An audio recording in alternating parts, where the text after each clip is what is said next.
Alright, guys, what's the story? Happy 420, guys. Welcome to 420 News with your show host, Martin Condon. And 420 News is brought to you by Martin's World. Guys, I hope you're all well out there. We've a couple of items on the agenda. Just going to try to line that up a bit better. There we go. We've a couple of items on the news there today. Anyway, we're going to not too many journeys to take. Actually, we're going to France, we're going to Germany, we're going to be going to Uruguay, Mexico, Portugal, and then we're going to finish back home in Ireland. So not too much of a journey to take, really. It's going to be a good old trip. But before we go there, guys, I just want to remind people that, look, I'm undertaking a new little project where I'm going to try to establish a hub for cannabis activists in Cork and, for across Ireland too. I'd like to make this a blueprint that can be kind of replicated across the rest of the country, so that our community has a place to kind of go and meet and socialise, So what I'm aiming to do is I'm looking to rent the premises and to establish a community network for cannabis activists in Ireland. So on martinsworld.ie, there's a button you can click up there, and you can make a donation in the form of bitcoins. Or I also have set up a Patreon, which is patreon.com/martinsworld, and you'd also be able to kind of sign up and subscribe to that there. Again, I know this isn't going to be something that I'm going to fund through these donations at all. This is something I'm going to be putting my hand into my own pocket to do. But anything at all that people can kind of give to help this project along will certainly be greatly appreciated.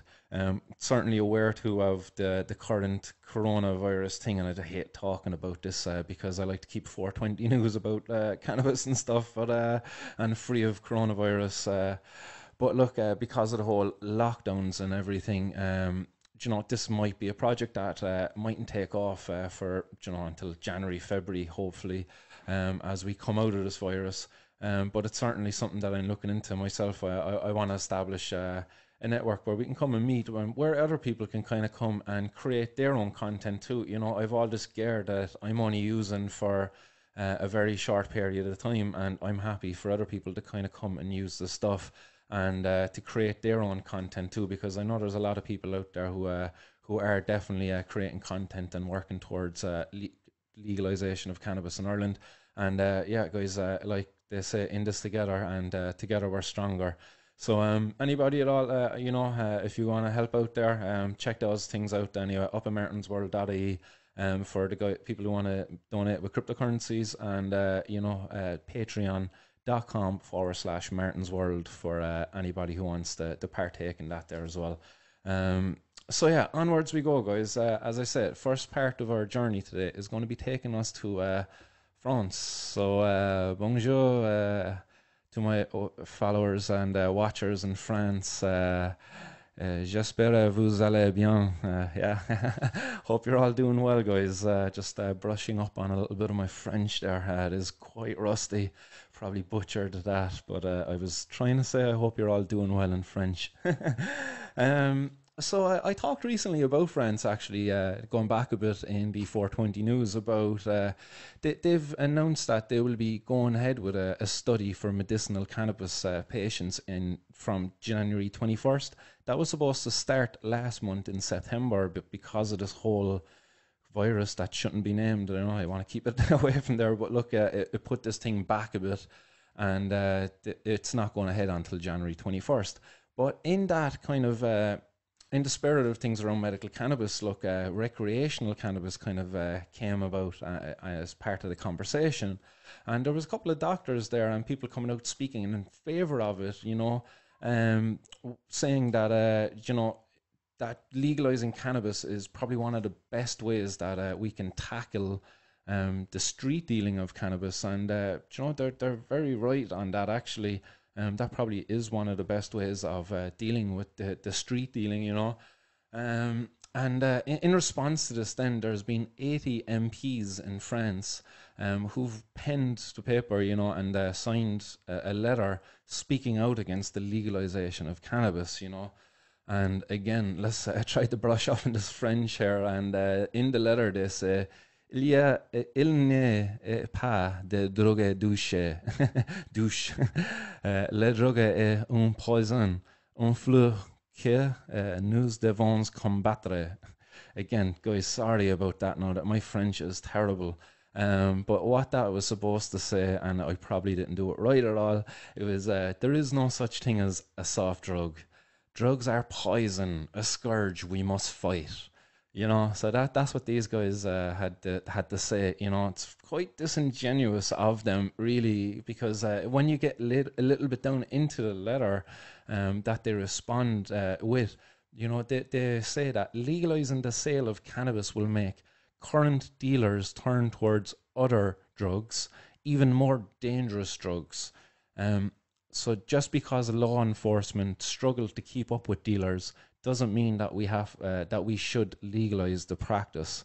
So this is like what these MPs signed, okay? Like, keep in mind, these MPs also say that there is no such thing as soft drugs, but yet in their letter they address that, like, if we take away cannabis, now you're going to leave the more dangerous drugs. But like, what is like a more dangerous drug? Like, could you not also say a harder drug? Like, and cannabis is a softer, less dangerous drug? Like, is this what like? There's serious hypocrisy there, like in within their own letter. So there's just not much logic really there, like.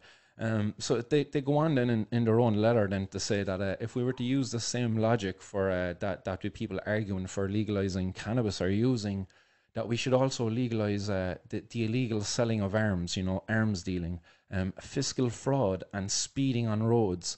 But like, how can you argue at all for the illegal sales of arms? Legalizing it. Like in France, I'm sure if you're a hunter, you can buy a gun legally. So yes, like there is a legal means to owning a gun. It's not as liberal, say, as in America, but you can certainly buy guns in France. I'm pretty sure you could anyway. Look, I'm open to correction on this. I didn't look into it if you can buy a gun legally in France, but I'd imagine if you have legal reasons to do it, like hunting, as I said, you should be able to do it, I'd imagine. Um, so yeah, then speeding on roads, like why would you like you have the autobahn? Okay, sweet, like that's a kind of a tourist attraction in and of itself, but like that's not in France, obviously. I know that. Um, but like, why would you legalize like speeding on roads? Like that's just stupid. Like, come on, like there's speed limits put in place because like they save lives. Like prohibition of cannabis costs lives. It keeps like it out of research labs. It keeps it out of patients' hands, and it puts it into the hands of criminals, street dealers. The same guys that you've police out there risking their lives trying to stop. But meanwhile, like simply politicians putting pen to paper by legalizing and regulating and putting the right policies in place, they could do much better than any of the guards out there together. They also mentioned that prohibition, under the same logic, should be legalized, and that's the only one I agree with them. Like, actually, yeah, you should be legalizing prostitution. By the same logic, it puts all those workers in danger. But look, that's an argument for a different day. I definitely have a few people there that I might have on as guests in the future that I've met throughout my time there in activism that have a very good argument to make as to why prostitution should be legalized. But like that's the only one I agree with them. Like, but the others, like fiscal fraud, like yeah, sure, let's like that kind of is legalized in the sense like once they're greasing the right palms, the banking crisis and we bail the boys out. Like, sure, that's stinks the whole lot of that. Like, um, then they also have more fair mongering inside in their letter. The MPs say that they see in their constituencies parents who are overwhelmed by seeing their child addicted and their families destroyed, friendships disappearing because of drugs, and people lose their jobs and young people fall into delinquency to get cannabis. The letter adds that the MPs all see cannabis as well as the cause of psychosis, schizophrenia, depression, school failure, dropping out of school, dropping out of society. And they kind of finish off the letter then with saying that they agree with the Interior Minister Gerard Darmanin uh, who, again, I quoted this in that recent episode there about maybe a week or two ago of 420 News when I was dealing with that announcement on the medical cannabis thing. He said, drugs are shit. Why would I legalize this shit? When there's people trying to beat us with addiction. Okay, come on, I'm going to stop with that French accent. I'm probably offending so many people right now. But yeah, the boys, drugs are shit. Sorry, it's going back to buying hash on the street over there, like le shit, le bomb. Yeah, it used to just be funny. But yeah, that interior minister guy anyway, Gerard Darmin, he came out and saying that, like, oh, drugs are shit. Why would I legalize them when there's so many people out there addicted to them? You would legalize them because people are getting addicted to them anyway. Like, you keep them illegal. Like, what are you saying? Like, you're keeping them illegal, you're getting people off them? That makes no sense at all. You're actually stigmatizing these people, keeping them out of reach of the services. You're making them feel less. You're making them feel like their opinion doesn't matter at all, by keeping what they do illegal. There's many people out there who've used cannabis and they haven't dropped out of school. There's many people, like I myself have done college quite successfully while using cannabis throughout the whole duration of it. Went to some of my exams high and I haven't failed any of them at all. So, the flies in the face of what you're saying. I don't experience any real psychosis, like, not that I know of. I certainly don't feel like I'm schizophrenic. And yeah, I feel more depressed actually when I wake up in the morning knowing that cannabis isn't legalized, more than like cannabis actually making me feel depressed has. So maybe if you legalized cannabis, you would help in making a lot more people feel happy and less depressed. I don't know. But yeah, like, it's just pure fear mongering. They're trying to get into the kind of thing. Oh, think of the children, think of the guys who are addicted. But like, France, like, come on, like wine. It's a drug, guys. Come on, you already have legalized drugs. What about the people who are addicted to alcohol? And like, do they not matter at all? Like, no, it's fine to have their drugs sold there on the streets, or not in the streets, in stores, and quite available to them. But for the other addicts, like, no, we're going to keep yours illegal, and we're going to criminalize you for getting it. No, that just flies in the face of the right thing to be doing at all. Like, it makes no sense at all. Like, so I hope I see something more positive coming out of France there sometime soon. But I just thought that was quite bad out of the guys. Like, they got 80 of them. But look, these politicians are cheap. Like, they love votes, and I'm sure they're preaching to a certain type of voter there anyway. So onwards, guys. We go on from there, and we go. Our next journey is taking us to Germany. So guten Tag there to my German compatriots. Hope you're all very good. Hope you're all having a nice one. So and if it's the evening time there, I'm going to try a little bit more German there. It's Guten Abend. So Guten Abend. So hello there to all you guys out there in Germany. I hope you're well. Yeah, Germany, get that one up there for you. And there we go. There's a little cannabis plant and the German flag if you're watching by video.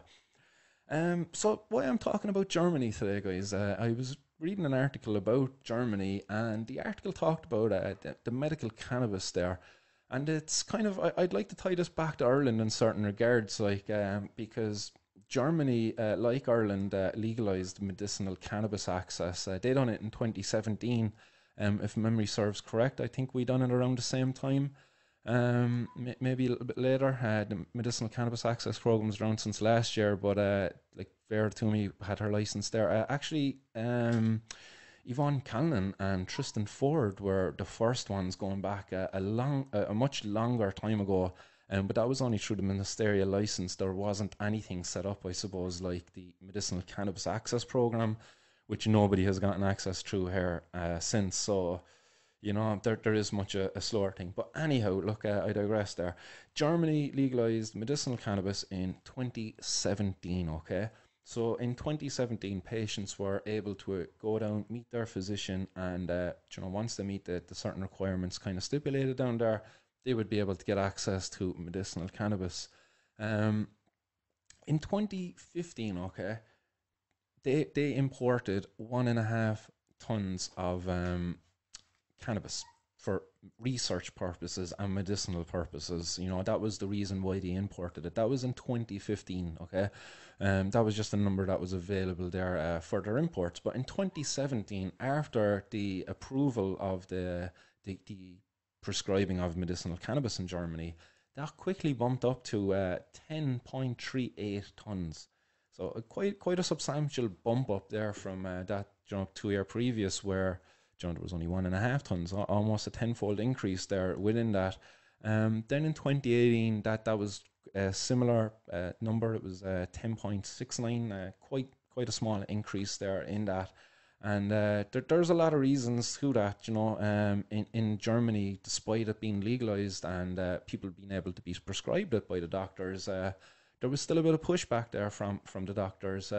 One of the reasons why was actually problems in patients being reimbursed, which again, similarities here in Ireland, insurance companies not wanting to pay for it, and the government, not wanting to pay for it either. So I think in 2018, of all the applications put in, there was only 2/3 of them were approved, and 1/3 of them were rejected, or more information was requested upon from the patient. And there only 2/3 of them anyway. So there is a bit of a problem there with that. And also, there isn't anything in place. Maybe that has changed now since. But there has been no continued education programs there for the doctors to teach them about medicinal cannabis, as there would be for other drugs and other things.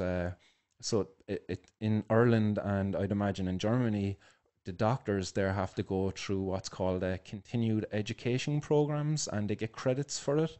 And basically, I think they get 5 credits.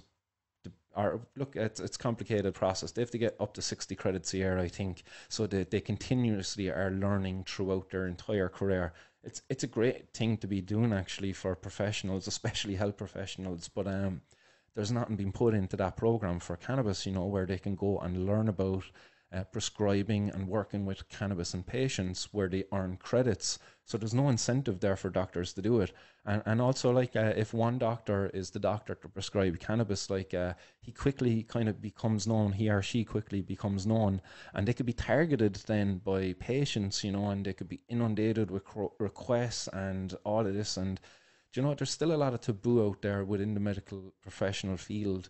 And I don't think too much has really changed in Germany there, despite actually in 2019, that number on the import bumped up, doubled actually. It went from 10.5 tons the year previous to 20.77 tons in 2019. That was imported into the country, okay? So the importation then, that's expected to reach 28.5 tons in 2020. Now, there's some doubt there around that because of things like the coronavirus. Again, I hate talking about it, but look, it pops its head up again.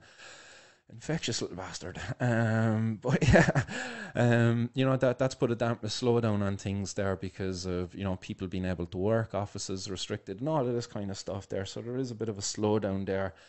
There was 3 companies that were given licenses in 2019 for the domestic production of cannabis in Germany.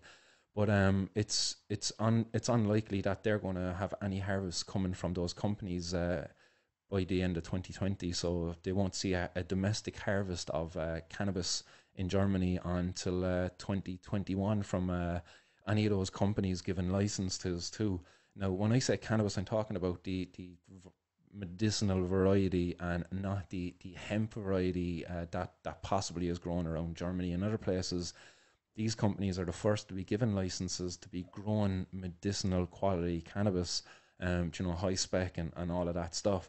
But then there's 3 companies, or not 3 companies, 3 countries then that have been awarded the position to import cannabis to or export cannabis to Germany. Those countries are the Netherlands, you have Portugal, and you have Canada.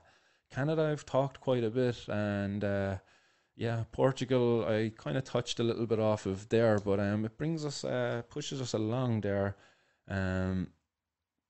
Yeah, so yeah, it kind of pushes us along to the next part of the journey there. But I actually, before I go there, I just want to talk a bit more about Germany and their program, what they've got there. Because one interesting thing about the prescribing in Germany that they done is they require the doctors to collect data from the patients. So basically, they're required by the legislation to co- uh, record the ailments in which they're prescribing the cannabis for. So the indications is the technical term that they use. So why they're prescribing cannabis to the patient. Then they're required to record the concentration of the product which they're prescribing to the patient and the frequency of use. And then the final thing they're required to record is the feedback from the patients, how the patient responded to the medication. Was it beneficial or was it not? And all of the above, all those things. Um, a very interesting thing that came from the gathering of that data is the majority of the prescriptions were for chronic pain. And that is something that has been excluded by the Irish health guys, the experts. They decided they'd exclude chronic pain from the recommendations of, there's three conditions there what a doctor can make apply for a patient under the medicinal cannabis program, access program. That is chemo, nausea, yeah, it was a to treat the nausea associated with chemotherapy for cancer patient. It's for MS patients, and it's for um, uh, the medicine resistant epilepsy. So those are the three kind of conditions that they set out. Anyone else still can apply through the ministerial license, and that includes people with chronic pain. Guys, if you're out there and you suffer with chronic pain, your GP can still write to the Minister of Health and apply for a license. Now, they will say, oh, we need a consultant and you need this and you need that. But realistically, your doctor can prescribe you something, and that doctor can, he has a license. He can put it on the line, I suppose, in certain regards, but like it shouldn't be taken for him. From following like the due process, following the oath, like first do no harm and what have you, by writing a letter and an application to the Minister for Health to get you access to medicinal cannabis.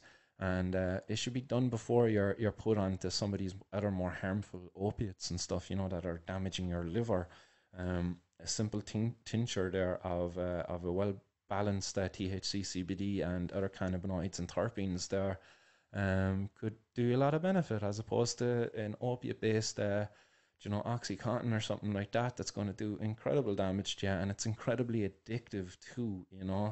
So that was one last thing there that I wanted to add on the German thing before I went on to the next part of our journey, which is Uruguay and Portugal. They're kind of coupled together there, and as I say, Portugal are one of the countries that are allowed importation into Portugal, and that's done through. I'm pretty sure that's done through Tilray, a Canadian company that operate in Portugal.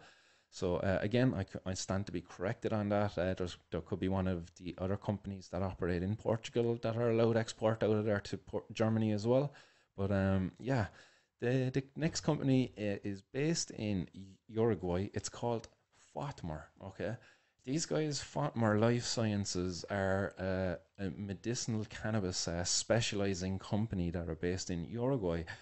And if you haven't watched some of the older episodes of 420 News, you mightn't have heard that Uruguay legalized cannabis like across the board, and they were selling cannabis for as cheap as $1 a gram in Uruguay. I know it sounds cheap here, but maybe on a local level it isn't as cheap. Maybe it is on par with what we, maybe not what we pay, but maybe in some of the more sensible places that have legalized cannabis and the prices come down. Yeah, maybe it's on par with what they paid there. But Uruguay legalized cannabis anyway, and they have some companies there that are doing very well actually. And one of them in 2019 made headlines, and they made the world's largest legal export of high THC cannabis. So that was the guys there that I talk about, Fatmer, okay? And they made that export of cannabis from Uruguay, and they imported it into Portugal. And as the headline says there, the buyer remains a mystery. And that's a bit of a strange one, you like the export was 1 ton of cannabis, so that's 1,000 kilograms of cannabis. So if that was our Gardai, they would value that at is it thousand, like, is it 200,000? No, 2 million, thousand, three zeros, 20, 200,000, I think, is 20,000. No, that would be 2 million or 20,000 per kilo, 200,000 for 10. 100, no, would it be 20 million worth actually? Jeez, our Gardaí would value this at 20 million worth. Sorry, guys, about the slow math skills there, and if I'm off, like, but that the Gardaí, if the Gardaí intercepted that ship, they would have had like, oh yes, we got 20 million worth of cannabis. But yeah, like, they say it was worth 3.2 million is how much that they actually valued it at. That was including the freight costs and the importation and all of that kind of stuff there.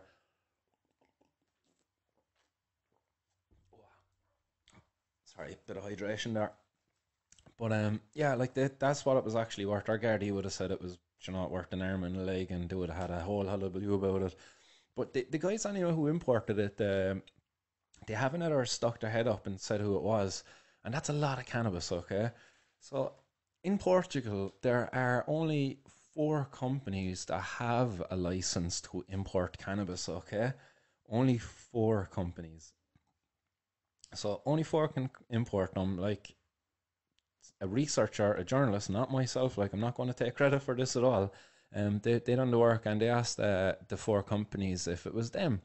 3 out of 4 of the companies responded. Okay, so one of those companies that responded was Emac Life, and they responded through Terra Verde, and yeah, that's the name of their Portuguese-based company, and Emac Life operate out of London. So these companies, it's a London-based company. It's based itself in Portugal through a subsidiary called Terra Verde, and they said they're not responsible. It wasn't them. Another company in Portugal, they operate through, yeah, they're called the Flower Corp. They're based in Toronto, and they operate in Portugal through another subsidiary called Halogen or RPK Biofarm. They're not responsible for it either. They said they didn't do it. So again, that's 2 out of 3 or 2 out of 4 not responsible. A third company called Sabores Porpora. They're a Portuguese company. Like, of 4 companies, only one of them is actually a Portuguese company. That's like doesn't seem to be a subsidiary of another company. So hopefully it's like Portuguese owned and run, and it's some like local guys, doing their part for their community, unlike these other kind of blow-ins who kind of come from other places and don't really care for the community in which they operate in, like Emic Life there in London. Again, like, no offense to these guys, like, but what are you doing in Portugal? Like, why aren't you in London? Why aren't you working with the policymakers in London so that you can base your company in London? Like, what are you doing in Portugal? I just don't understand this kind of operation of business at all. Like, unless it's to exploit something, workers, maybe cheaper labor. I understand this is a thing in business, like, where, you know, it's kind of not nice. It's a bit unethical, really.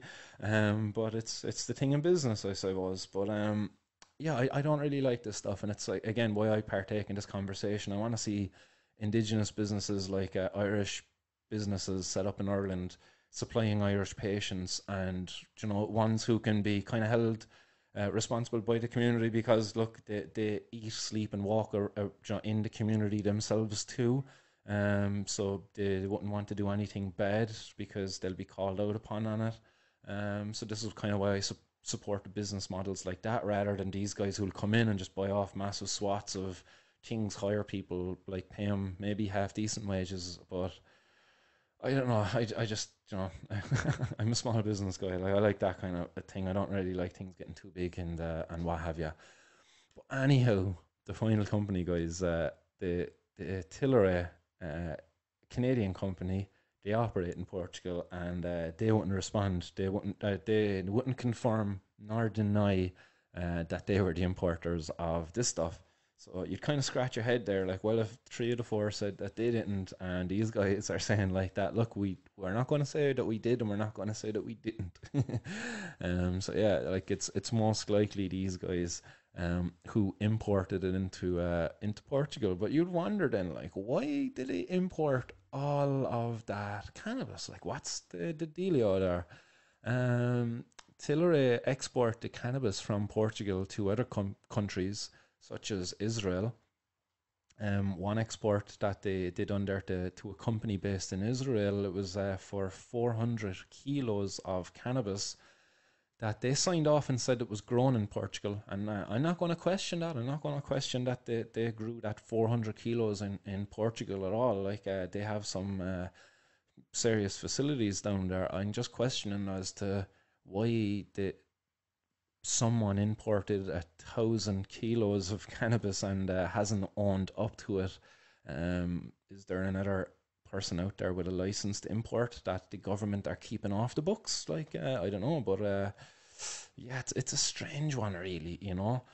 What's going on there? Could it have anything to do with the fact that the Fort, what were they called again? Those that company Fort.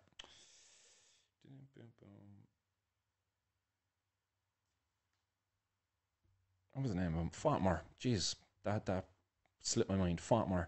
So could it be anything to do with the fact that these guys, Fatmar, they don't have any EU GMP certification at the moment, and that's a requirement, especially for the import into Germany of medicinal cannabis products. Stinks a little bit, doesn't it? It's a bit weird. Like, the largest export of cannabis ever, the legal one anyway. There might have been a ton of cannabis sent once or twice there illegally, I'd say, but in the past.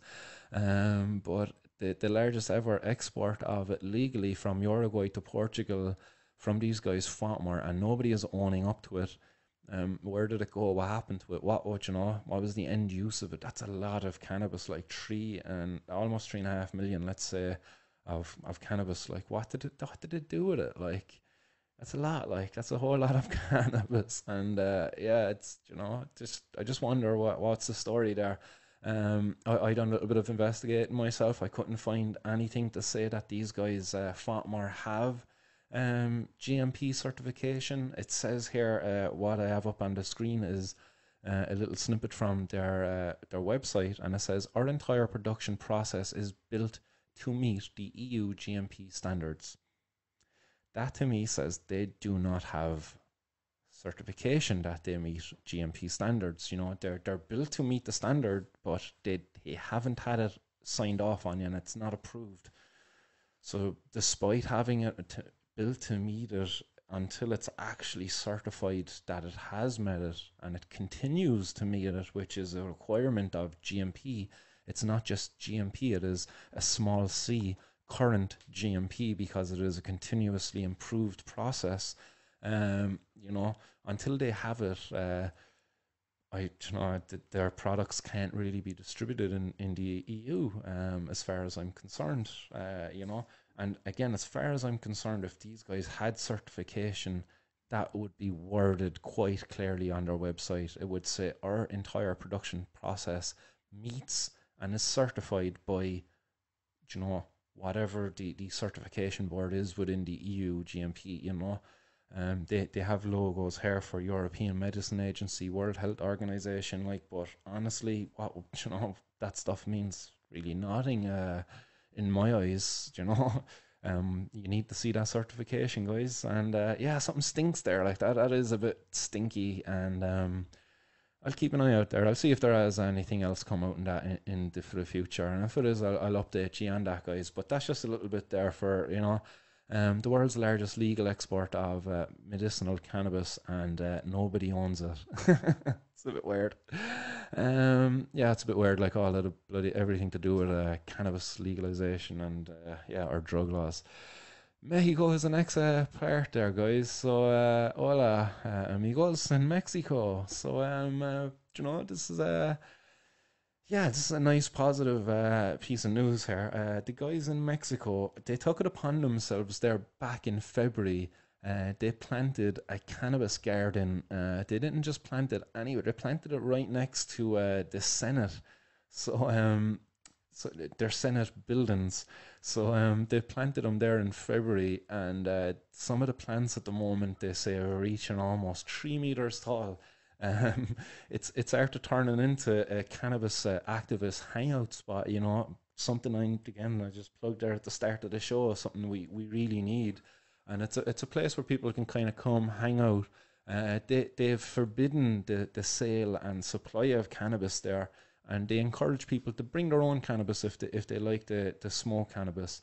No, that'll be a difference in our hub. We won't be able to recommend that because we don't have the same laws as Mexico do it currently, where I think you can possess up to 5 grams of cannabis and not be criminalized, or maybe it's a small fine or something like that. Any more than that, then it's kind of a criminal matter. People can kind of grow their own cannabis as well at home, but there's kind of issues there around harvesting it and smoking it as well. And obviously, look, if you grow a plant at home, you're going to be in possession of more than 5 grams at the end of the day when you harvest that. So that was a major issue too. That was a ruling in 2015. So in 2015, they kind of made a ruling that people could have up to 5 grams of cannabis on them, but they didn't put anything in place where people could get this cannabis from. They allow people to grow it at home, but as I just said, like if you grow it at home, you're going to be in possession of more than 5 grams.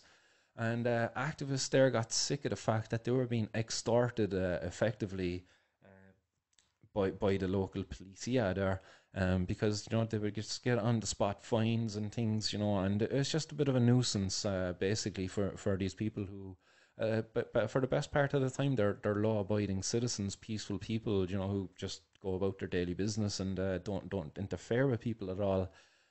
So that's a part of their plan there is they just want to normalize the fact of it. I talked about them there not too long ago, going about onto the public transport, bringing with them plants and stuff.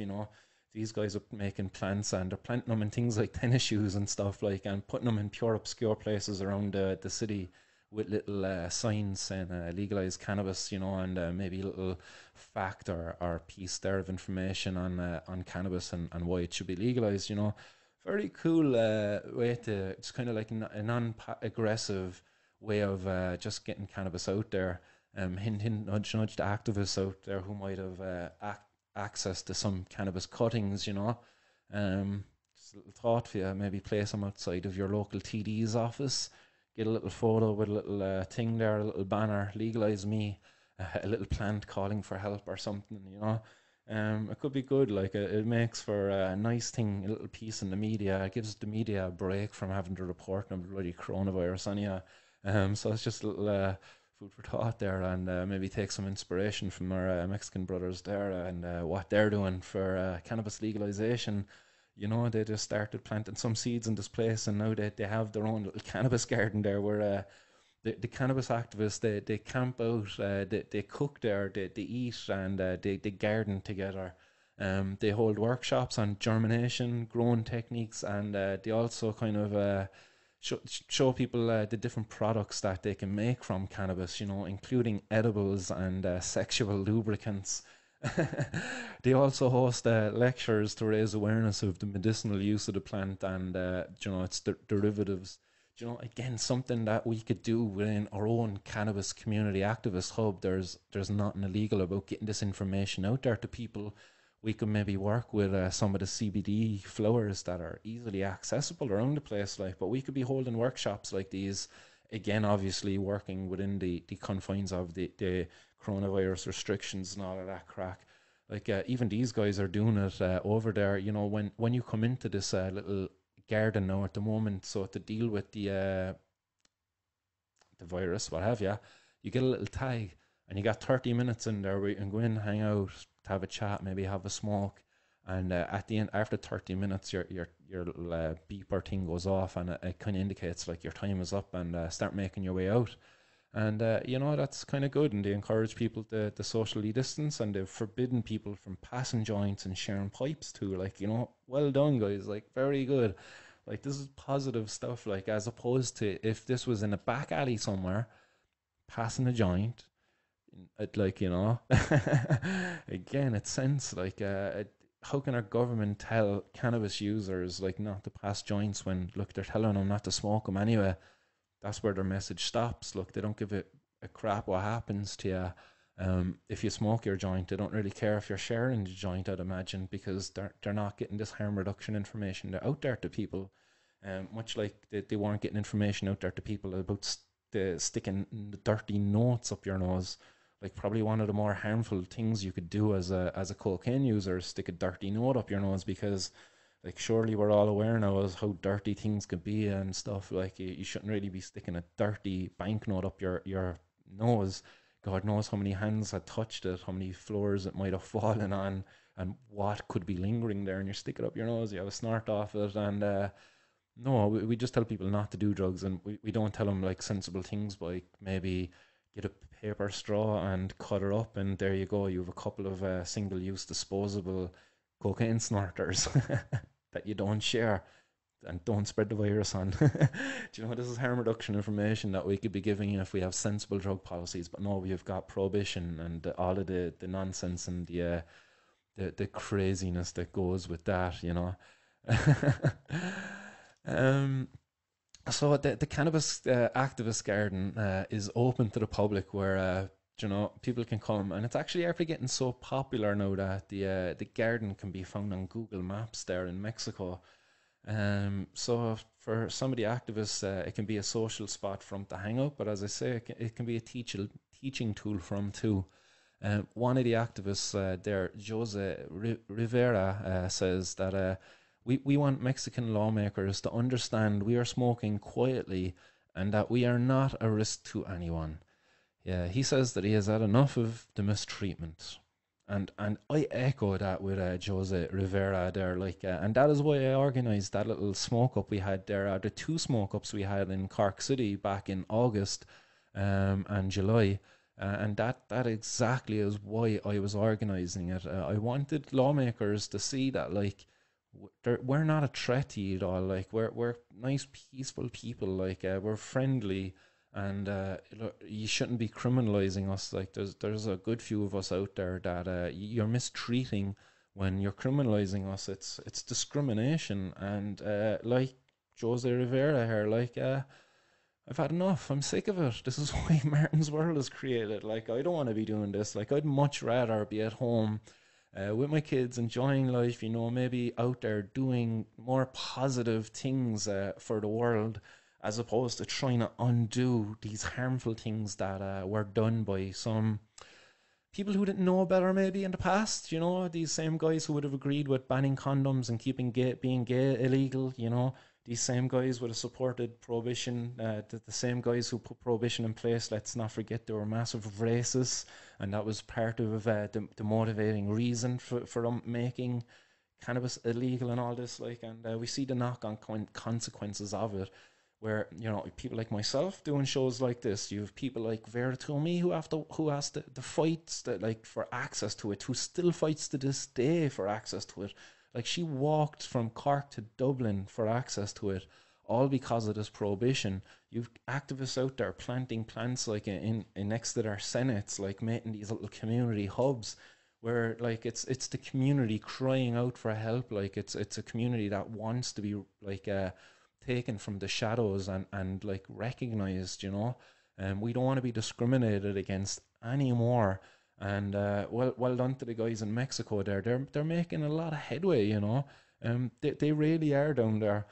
Another activist inside in this kind of community down there that are operating this garden, his name is Leopoldo Rivera. Not sure if he's related to the other guy, but being a marijuana user, I don't like marijuana, but he's a Mexican, he can use it. It's a slang term from the boys. Being a marijuana user does not make us criminals. Most of us work, pay taxes. We are just normal people who like marijuana, just like those who like football and who do not harm third parties. Here we are, firm in defense of our rights and the rights of all. We thank those who do not consume and who understand that this fight Legalization is a fair demand so that we no more, so that no more human rights are violated and that the police stop being distracted by persecuting people who are mostly peaceful and productive. And again, I echo that like wholeheartedly here in Ireland. We need to make our Gardaí more efficient too. They no longer need to be targeting people like myself who I'm not violent. I am a peaceful person. I am a productive member of society too when you allow me to. When you're not infringing on my ability to work and travel by criminalizing me and discriminating against me because I use cannabis. Like, so well done there, like to Leopoldo Rivera there, and what he said. Like, I wholeheartedly agree with what that guy said. One final activist there, Nicholas Guerra, a 23-year-old delivery man who has been using cannabis for 4 years to help his mental health. Marijuana and martial arts helped me reduce neurosis. It's been my medicine, and that's why I'm in favour of its legalisation. And he said this during a visit to a garden. And, well done to him. There's many people out there who, like, cannabis is an amazing product and it allows them quality of life where they can partake in other things like martial arts, which again has a knock on positive impact on their health because of the social impact, the exercise, it's knock on as opposed to be what on some brain melting drugs that the pharmacy is trying out, experimenting with on you to treat your neurosis or whatever other condition you might have. They would rather do that than give you something like cannabis in the right form, in the right dosage that would allow your quality of life to be maintained at quite a high level, pardon the pun. So yeah, this garden also has, and this, unlike Ireland, has seen dozens of senators who come and speak with the activists, and they don't ignore them, unlike they do here in Ireland, where they basically bury their head in the sand when it comes to any comments from activists. They basically try to act as if we don't exist in certain capacity. It's strange. There is the small few out there who do acknowledge our existence, but the guys in Fianna Fáil, Fine Gael, like, they do not want to engage in this conversation at all. They don't, like, because they can't argue with us. Like, they know what we're saying. It's all valid. Like, all the points we're making, they're 99% like on the button. Like, there's very, very hard to argue with the legalizing of cannabis. Unless they do it in their own little bubble. Where they're not going to be questioned on it correctly. They won't engage with us at all, and it's a shame. It really is a shame because cannabis needs to be legalized. There's a lot of money to be made from it. There's a lot of jobs to be created, and there's a lot of harm to be undone by legalizing cannabis. So well done to the senators there who take it upon themselves to visit and engage with these activists. Who, activists, don't forget, like, they give up a lot of their time.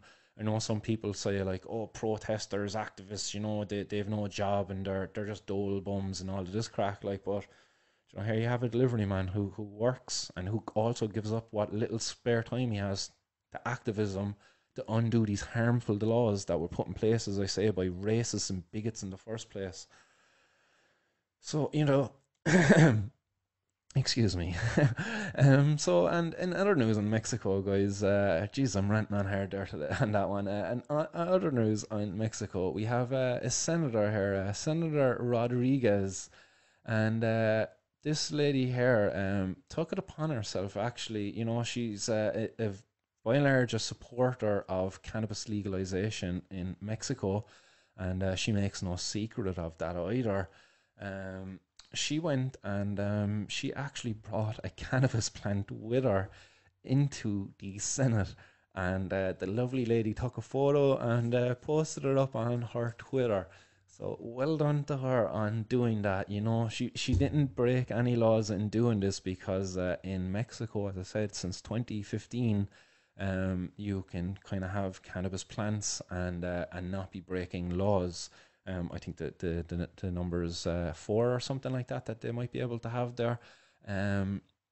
But she took it upon herself to bring this into the Senate to show people in there like what a cannabis plant is, because some of them probably have never ever even seen it, and yet they're passing policies on it, and policies that to keep it illegal, you know. So fair play to her and doing that. She in that tweet there that you can see, it's basically saying that she wants to see legalizing cannabis made a priority issue in this period of their government. So well done to her. And again, that's something I think.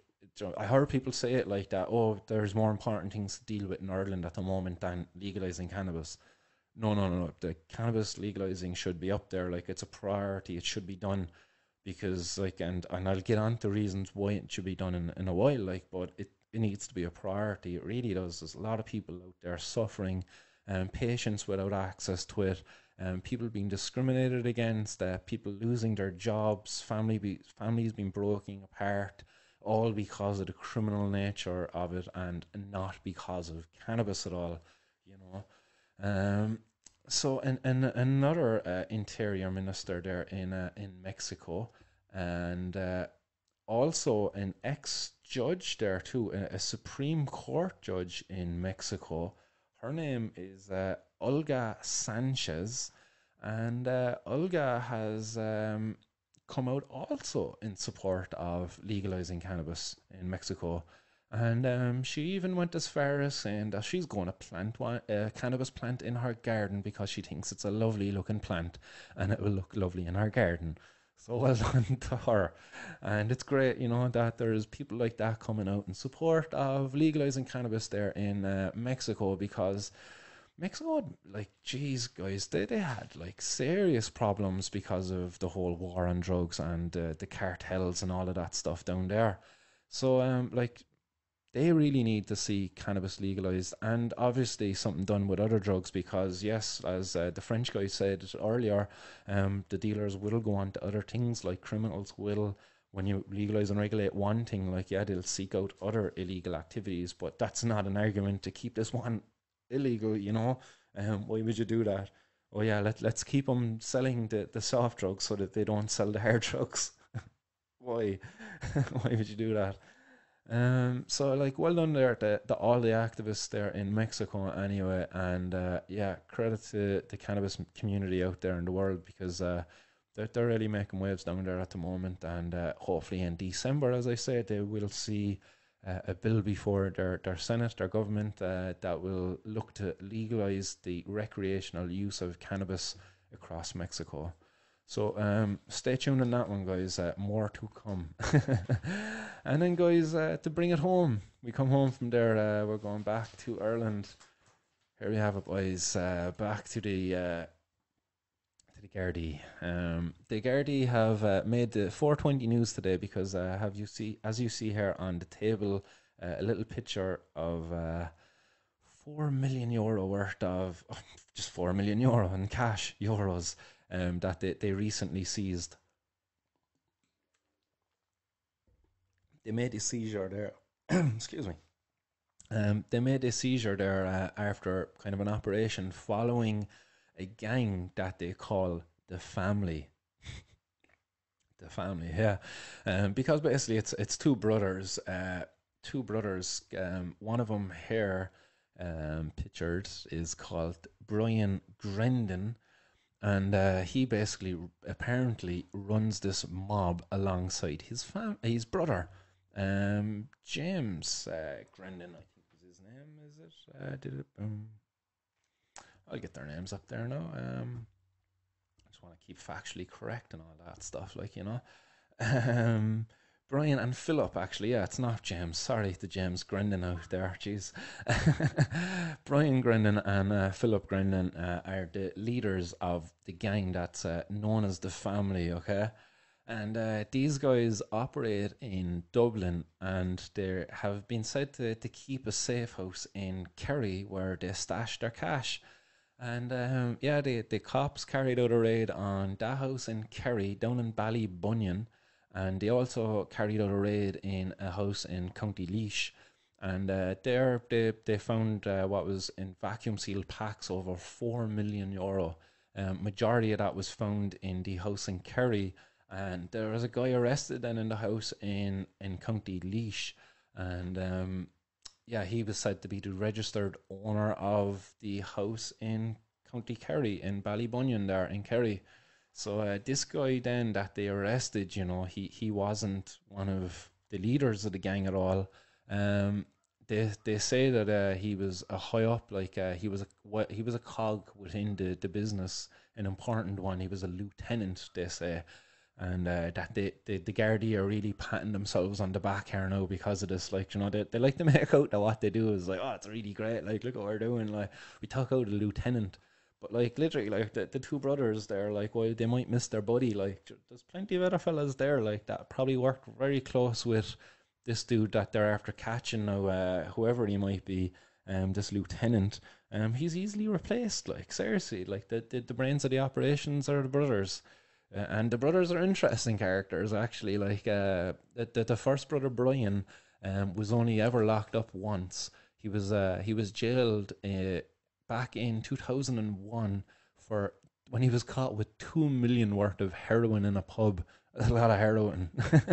And it's funny, like this guy, like 2 million worth of heroin. Like, all right, if drugs were really that big a problem and what have you, like surely this guy should have been just locked up and not left back out. But like he's left back out and he's left back out, and here he is again, like making the media where they're saying like, oh yeah, we're doing great, we took 4 million away from him, but meanwhile like they released him back onto the street.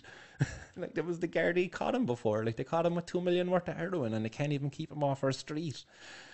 What the hell, like seriously, it makes there's some joke. Like his brother Philip then as well, he was locked up in 2015, okay, and this is an interesting story actually. All right, he was in Spain, and when he was in Spain he was back in his apartment, obviously maybe having a bit of a cocaine party for himself or something, but he threw a suitcase out of the window of the hotel because he thought that noises he was hearing were rival gang members coming in to attack him and basically to steal his drugs or what have you. So your man chucked a suitcase with 3.8 million worth of or no, like one suitcase out the window full of cocaine, and then he was found then afterwards by cops. The cops came after the suitcase was thrown out, like, and the cops came and they found him outside of his hotel room with another suitcase in his hand, and that suitcase had more cocaine in it, and he was outside his hotel room because he couldn't get back into it. He was locked out. He was after losing his key card. So that was a crazy night for Philip there, anyway. But even Philip, like, despite being caught with 3.8 million worth of cocaine, all right, I think he had to pay a €2,000 fine in damages or whatever in compensation to the hotel because he might have smashed the window, I don't know, throwing the cocaine out or something. But they only locked him up for like was it 4 years. He got out there apparently last year. So there you go. Like that was his first time after being locked up as well, apparently. So like this is the crack there with our cops. Like they arrest these guys, they lock them up. They caught them with a significant amount of drugs too. Like you think that with the amount they got caught with, that'd be enough to keep them off the streets, but no. This is how effective our drug policies are, guys.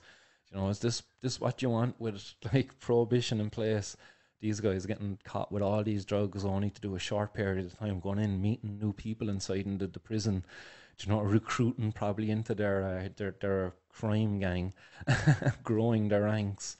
Like this is what goes on seriously, and our cops like patting themselves on the back because they think they're doing a good job by taking the likes of this dude off of the streets. It's ridiculous. These guys are notorious. They're around a long time too. And it's our Gardaí actually that have led to the rise of these guys, because basically the cops have been doing a lot of work over the last couple of years, taking associates of the Kinehans and things like that off of the streets in Dublin. That's kind of creating a vacuum, and these guys are coming in and quickly filling that void. Because of the arrests and everything else that's going on there within the Kinehans and the Hutch feuds, where the boys are killing each other and stuff like.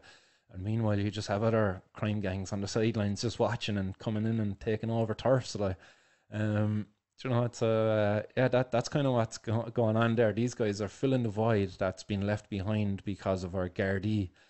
And that's something I've been talking about before. You can remove the drug dealer out of an area, but he'll only be replaced by more, and they can be a bit more violent which is interesting. Actually, in this case, these guys, apparently the word on the street is that they've given the order to their members, the people operating for them, not to be violent, not to do things in that way, because it attracts unwanted attention to them from the authorities, you know. So interesting. That's something I talked about as well last week, that the authorities maybe they prefer to work with crime gangs who like to keep things non-violent, because it kind of keeps things under, like, it looks like the Gardaí are doing good when there's not people being shot up on the street every weekend.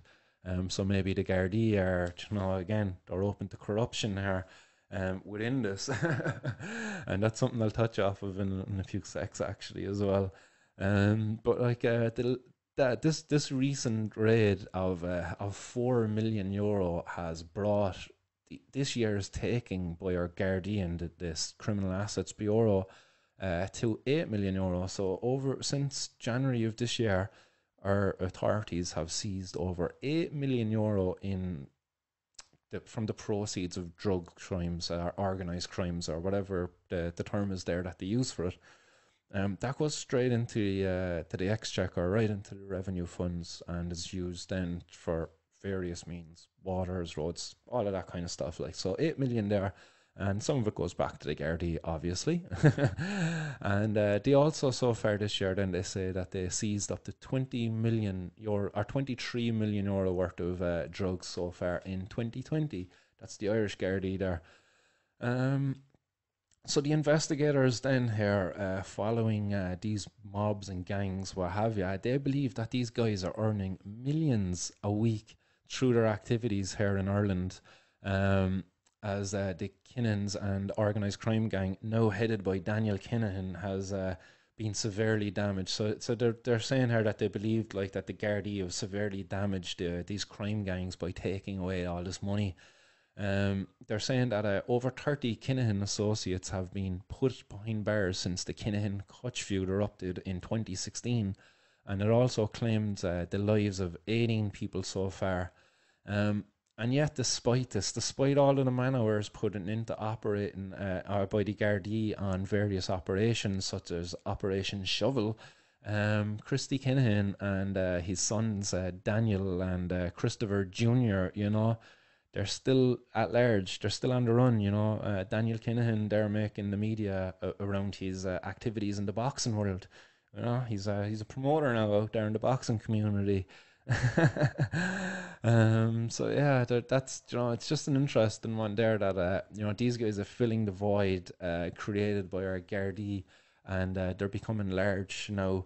The Kinehans, you know, their crime network spanned the globe. It went from South America to Africa to Asia, right around the globe. You know, their crime work network, it was well connected, and now it seems that the family are kind of filling that void that's been created because of our Gardaí and their various operations, which were unfruitful and in actually getting the criminals they were targeting, i.e. the Kinahan leaders, like, you know, as I say, the Christy Kinahan and the sons there that were, you know, believed to be the leaders of the gangs and what have you. They've never been able to lock them up despite bringing them to court for various things. The boys are still out there at large. It's kind of like the Grendon dudes there as well, you know, they weren't able to keep them off the streets either. The Kinehans then, kind of just to finish off our news today, is they make the 420 news as well, because, like, again, you know, just to highlight how much of a massive failure the war on drugs is. It's come out now that the Kinehans were paying off the police in Spain. So it's come out now that there was two police officials that were getting €5,000 a month from the Kinehans in order to kind of tip them off and to help them out where needs be when it comes to the different raids and operations that the authorities had against them, you know. And don't forget that our Irish Gardaí were working with the Spanish Gardaí too, so it's quite likely that the information, you know, there was an overflow there. Who knows what information these two officers had, and maybe what other officers might have actually been corrupted. They only know of two so far, but I'd imagine they might have had more. I think €5,000 a month was a small figure. I always thought they might have got like 10,000 a month, maybe 20,000 a month to be a corrupt cop. Like, I thought it's quite a valuable thing to have for these criminal organizations to have, but maybe I overvalue the value of these guys, or maybe there's more of them out there willing to do it, so there's not as much a demand there, or a lack of people to take up the role. Because, as I say, even our own Gardai here are quite underpaid, like, and quite susceptible to being able to be recruited into this kind of thing. Like, come here, give us a tip off there when the raid is coming our way, and I'll let you know there when there's a small fish out there, like a fella with a kilo or two. I'll give you him. You can raid him, and there's your notch in your belt. But meanwhile, let the other guy there with the 10 kilos come through, Like, this stuff happens out there. Like, criminals are smart, like, and the Gardaí aren't infallible either. As we see here, even in Spain, like, the authorities aren't infallible. They take bribes and they tip them off, to the point that they tipped off, not like, it worked both ways. Like, the Kinehans actually fed back false information to the authorities through the Gardaí, or through whoever. They were being able to kind of lead them down, false trails, wasting years of the investigators' times. There was one where they sent them on raids. Basically, it was details of a company selling land in Brazil, where it was claimed that the Kinehan gang was planning to build a holiday resort near a coastal city called João Pessoa, in the northeast of Brazil there. Geez, man, I'm terrible with, like, words foreign to English. But, like, that basically took a huge chunk of resources from the authorities to go over and kind of investigate that. And it bought the Kinehans enough time to kind of tie up loose ends in other places where it kind of, authorities weren't able to get them. So this is what the authorities are up against. The bus had like 750 police officers across Ireland, the UK, and Spain. And then they followed up with raids in Belgium, Cyprus, Dubai, South Africa, Brazil. This included 78 searches, and there was 34 arrests and the seizures of vehicles and cash. But yet, like, despite this, like, the leaders of the gang are still out there at large. The authorities are very much out of pocket, because despite all the cash and everything they're seizing, like, they're spending a lot more, I'd say, in what, to get what they're getting, versus, if they were to just legalise and regulate it, that would be much more effective in tackling these massive crime networks, because they would have to legalise, and they wouldn't be able to operate the way they do now. Like, they would have to come into the light. It'd be much harder for them. So, like, that's it there now today for your 420 news, guys. I hope you've all enjoyed this. I hope I haven't ranted too much there on things. But it is what it is, guys. That's my opinion. It is what it is.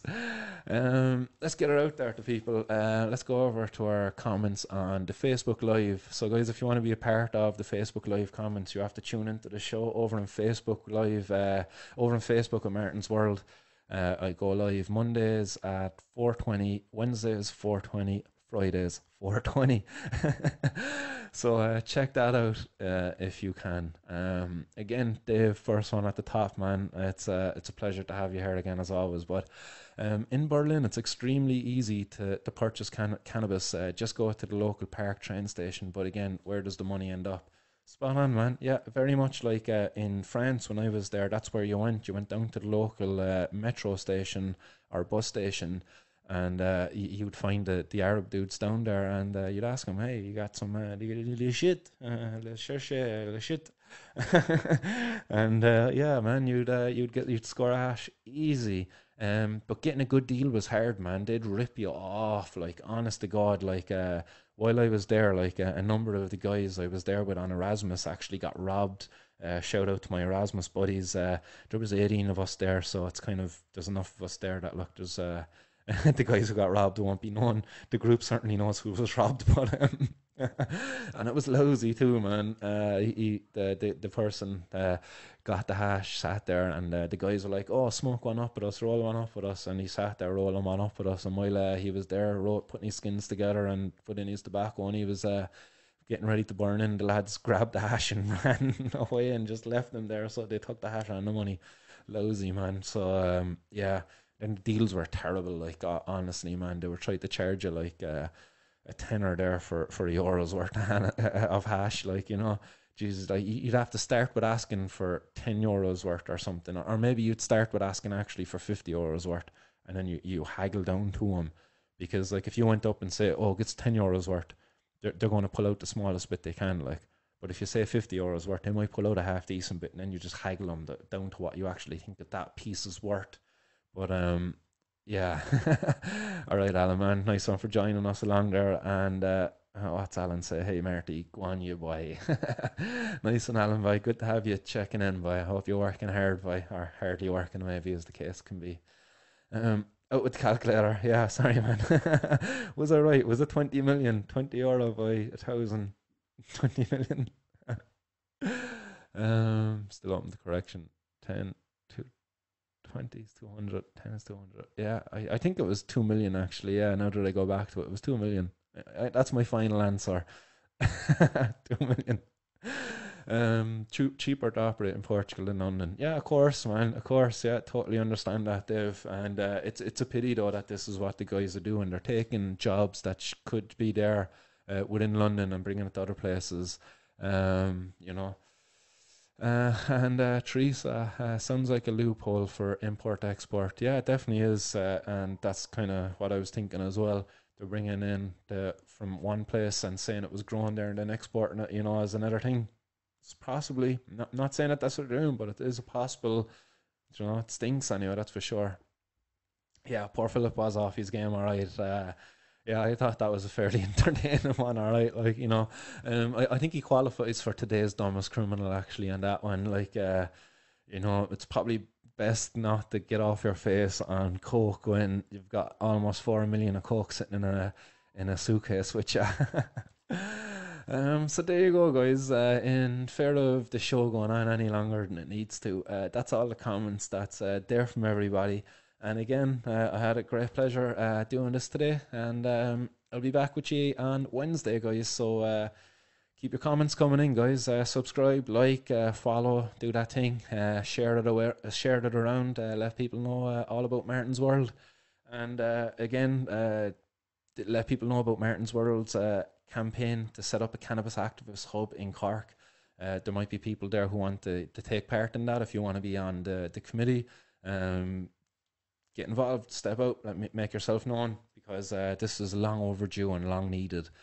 Well done again to the Mexican brothers out there who are, you know, doing their thing and inspiring people like myself here to do the right thing and fight on for the legalization of cannabis.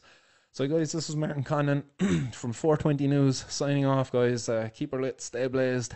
Peace.